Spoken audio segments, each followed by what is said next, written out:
সন্ধ্যের শেষে রাতের আগমন, জ্যোৎস্না রাতের পরিবেশ, হালকা ঠান্ডা বাতাস। চা দোকান থেকে সিগারেটের প্যাকেট নিয়ে আগুন জ্বালালো আবির। উদ্দেশ্য একা একা চিরচেনা পাহাড়ে গিয়ে রাতের কিছু সময় কাটিয়ে আসা। কানে হেডফোন গুঁজল।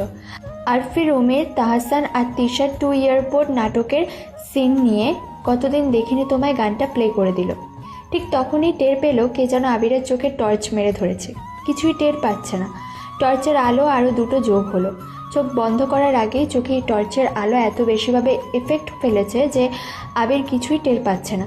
চোখ বন্ধ করলো, অনুভব করলো কয়েকজন আবিরের দিকে এগিয়ে এসে দাঁড়িয়েছে।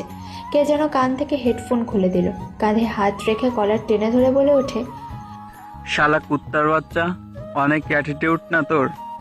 কণ্ঠ শুনে বুঝলো এটা রাকিব, কিন্তু ওর সাথে থাকা ব্যক্তিদের ঠিক আন্দাজ করতে পারছে না। হয়তো ওরই লোক হবে। কে যেন চোখ থেকে চশমা খুলে নিল। আবির চোখ কচলে কোনো রকমে তাকালো সামনে। একজন পুলিশের ড্রেস পরা। না না, ফায়াদ না, এটা অন্য কেউ।